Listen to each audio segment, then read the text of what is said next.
而家離開柏林馬拉松大概係13個星期左右啦。咁我而家咧嘅訓練量大概係每個月150公里左右。咁你除翻開咧，即係可能每個禮拜就30至40公里左右啦。今日咧就係6月27號，咁而家咧就12點幾，係食緊中午飯嘅時間。咁距離柏林馬拉松咧就仲有12個星期。咁so far練咗2個月啦，5月、6月，咁每個月咧都有跑過超過200公里嘅。咁所以每個星期就50公里至60公里嘅跑量啦。因為我第一次初晚5個鐘頭10幾分嘅，咁然之後第二次就跟住咗嘉文去練咧，就係4個鐘頭35分鐘嘅。咁啊，其實之後嗰一年，其實我都係跟住嘉文去練啊。咁然之後就練到濕科，跟住去到濕科之後，跟住就 join 咗跑會啦。咁啊，跑會嗰度咧就一路喺度即係跑啲長課啊等等嗰啲。咁然之後咧就一路都 keep 住同佢哋喺度跑下咧，發覺咧其實就都體力不支。做完長課之後咧，基本上成個禮拜都練唔到嘢咧，好攰咁樣。咁用咗咁樣嘅方法咧，淨係跑長課咧，中間咧好 hea 咁樣跑1-2課咧，咁啊完成咗 Canberra 嘅 marathon。咁 Canberra 嘅 marathon 咧就顯示咗一樣嘢嘅啫，就係冇進步過，但係就都冇退步嘅。咁就 fitness 都係一樣咯。咁所以咧就嗰陣時一個禮拜練30幾40幾，咁覺得仲有啲乜嘢可以 improve 咧咁樣。咁我然之後最後咧就用咗一個 app 咧叫做 Runner 嘅 RUNNA。咁佢咧其實就之前俾 Strava 去收購咗啦。咁然之後咧佢其實咧就會可以自己 set 嘅，你想容易得啲又得，你想 harsh 啲又得咁樣。咁我就試下揀咗個 challenging 啦，真係好 challenging 啦。咁佢咧就我而家係每個禮拜跑6日嘅。咁然之後有2日咧就做 gym，係腳嘅 gym 啊，即係淨係咁喺度玩個小腿同埋大髀咁樣。咁仲有1日咧係做少少瑜伽咁樣啦。咁但係咧好得意嘅，其實咧做 gym 咧係令自己咧冇咁容易受傷，因為跑步咧話晒都係會將嗰啲肌肉咧係會。即係其實都會消失嘅，即係除咗脂肪喺度減之外咧，肌肉量都會減嘅。咁肌肉量減嘅時候，但係你仲係做咁重運動咧，你就好容易受傷啦。咁所以做 gym 入邊有必然要做嘅嘢。咁我都發覺咗做完 gym 之後咧，咁啊 touch wood 啦，冇咁容易傷啦。咁啊拉筋就都鬆翻下啲肌肉咯。咁我咧嘅長跑訓練咧都開始越嚟越有系統。而我係相信咧，如果要學好一個運動咧，係冇辦法唔揾一個教練嘅。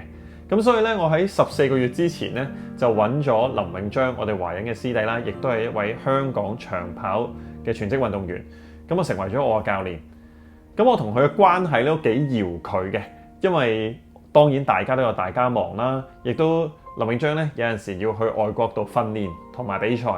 咁所以咧，其實教練一早咧就已經會為我下一個月制定好我嘅課表，咁啊寫低晒喺個 PDF 嗰度，咁咧我就照住嚟執。佢叫我做乜，我就做乜；佢叫我做幾快，我就做幾快；佢叫我做幾長咧，我就做幾長啦。我覺得成個訓練嘅過程咧，有教練嘅陪伴咧，係比起自己一個人嘅訓練咧係好好多嘅。我有少少咧唔想衰俾佢睇咁樣，所以咧就算好攰，好唔想跑都好啦，都冇理由即係請咗個教練之後唔跑咁樣噶嘛，係咪？咁所以咧就唔想衰俾師弟睇咧，就成為咗我其中一個跑步都幾大嘅動力啊！咁我自己本身就冇跟跑會啊、跑班啊、跟教練咁樣，所以咧自己 program 咪自己 set 啦。咁都係睇翻自己嗰個星期嘅生活上面嘅 schedule 啦，而決定翻可能邊一日會跑唔同嘅 program 咁樣咯。咁譬如可能嗰日得閒啲嘅，咁就可能會安排一個長課，可能而家就跑20公里咁樣啦。咁啊遲啲會慢慢 build up 到20幾、30公里咁樣啦。係啦，咁除咗長課之外咧，咁就會都有一課速度課嘅。咁速度課可能係 tempo 啊、interval 啊，或者跑斜路咁樣咯。咁譬如如果送咗小朋友去學嘢，喺附近咧有個運動場，咁可能就會去做一個interval 咁樣咯。咁如果唔係嘅，可能喺屋企附近揾條斜路來回跑10次上斜落斜咁樣，係啦。咁其餘時間咧都係一啲 easy run 為主啦。咁啊 build 翻個跑量啊，建立翻個心肺啊，係啦。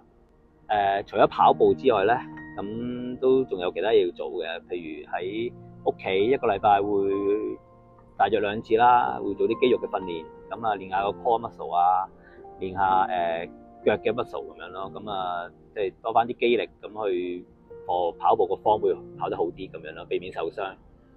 咁除咗肌肉嘅訓練之外咧，亦都拉筋啦，拉筋定好重要啦。咁啊每晚都堅持會拉筋15分鐘到啦，係啦。咁之前東京馬拉松嗰陣時咧就比較少拉筋，比較難。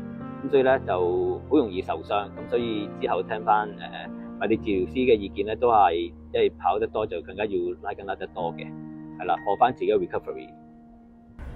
不過另外咧，我都有食嗰啲蛋白粉啊，食啲 magnesium 啊，咁樣去補充翻自己嘅minerals 啊。咁有2樣嘢發現好得意嘅，第一樣嘢咧就係其實我跑步之後咧，嗰個骨嘅密度咧，個 bone density 咧係高咗嘅，所以其實即係基本上係我估唔到係跑步係會令啲骨頭多咗同埋重咗咯。咁另外就係咯，脂肪減咗啦。咁同埋咧食嗰啲 supplement 啊，magnesium 嗰啲就我發覺隻腳冇咁容易去酸軟啦。即係跑完之後，第2日都仲可以跑。咁係啦，以前就係為咗減肥而做 gym， 而家係為咗跑步而做 gym。咁就係啦，即係所有嘢都唔同晒咁樣。即係不過係啦，都係一個好得意嘅 process 咯。咁就基本上其實都係想一路都可以越跑越有咁樣咯。咁就健康啲咁樣生活咯。咁啊，同啲仔一齊，佢大個咗，我都仲追到佢咯。通常我練習嘅時間咧，都係中午飯嘅時間啦。咁啊，盡量唔想影響家庭生活啦，親子嘅時間咁樣啦。咁一個禮拜起碼3至4次都會喺食中午飯時間去練跑嘅。咁啊，跑得最多就係而家身處呢度嘅中環海旁啦，近公司。咁就有時向東邊跑，有時向西邊跑，可能跑10公里、13公里、14公里咁樣。咁啊，自己覺得跑步都係一啲放鬆嘅運動啦。咁啊，就唔想太大壓力嘅。即係如果越跑越大壓力咧，就不如唔好跑啦。係啦，咁所以即係自己都係輕鬆嘅心態去跑步啊，去做目標咁樣啦。咁啊，到時柏林希望做到好嘅成績啦。咁同班兄弟一齊係啦，希望做到 PB 咁樣咯。平時跑步跑得最多嘅地方嘅，咁啊見到 IFC 啦、摩天輪啦、跟住中環碼頭啦、維港啦，跟住就繼續向東邊。咁啊，平時我就咁樣一路跑，係啦。咁啊經過金鐘啊、灣仔啊、會展啊咁樣，跟住咧就向東邊跑嘅。咁譬如去東貢公園翻嚟就12公里啦，再想跑長啲啊，再向東邊。係啊，嗰邊跑多啲，跟住再來回咁樣咯。我又同其他2位兄弟有少少唔同啦。嗱，劉耀琪個人就喺 Sydney 而家嘅冬天就非常之凍，咁啊梗係可以出街跑啦。咁劉博文咧就主要喺 lunch time 嗰陣時跑，而佢咧就真係好犀利，佢中意練烈陽神功。我都唔知係咪中意，其實我覺得唔中意，點會無啦啦走出個 sunshine 底下咧？點解唔匿埋喺房咧？咁我咧就3課都係跑步機嘅。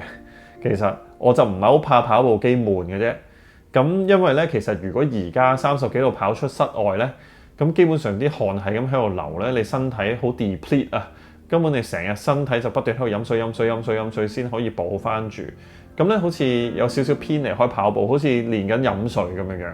畢竟咧，柏林到時嘅氣温咧都應該係大概10度左右。柏林咧理論上啊係出咗名係用嚟破紀錄嘅平又凍嘅賽道嚟嘅，咁所以到時咧未必係流咁多汗，所以而家咧我就選擇咗唔去練流汗同埋補充呢一招咯。咁全部都跑步機，仲要咧跑步機之間咧都仲有分啊，有啲係有冷氣嘅跑步機啦，有風扇嘅跑步機咧，我就盡量會跑嗰啲跑步機。而一啲比較焗嘅地方嘅跑步機咧，我都盡量少跑。可能有陣時淨係跑40分鐘嗰啲課咧，咁我就可能會焗啲都照跑啦。咁但係如果長課啊剩嗰啲咧，我通常都安排得自己好好，喺個冷氣風扇全部射住晒我嘅時候咧，再擺2支 Gatorade 同埋一隻蕉喺前面跑咧，咁就我平時練習嘅方法啦。嚟緊呢2個月咧，我哋訓練嘅辛苦程度將會比起之前多好多。我哋訓練無論我哋嘅次數同埋我哋每次訓練嘅距離同埋 intensity 都會增加不少。都係嗰句啦，可能呢一個係我人生最後一個認真訓練馬拉松嘅 blog。因為講真啦，如果今次完咗柏林馬拉松，再完埋芝加哥之後呢，其實如果我唔會將跑步變成我嘅運動嘅全部的話呢，其實我諗我嘅跑步嘅能力會越嚟越差嘅，我跑得會越嚟越慢。到我再有馬拉松再 train 嘅時候呢，都一定唔係呢個狀態。咁所以趁而家狀態火熱，咁我睇下可以進步幾多啦。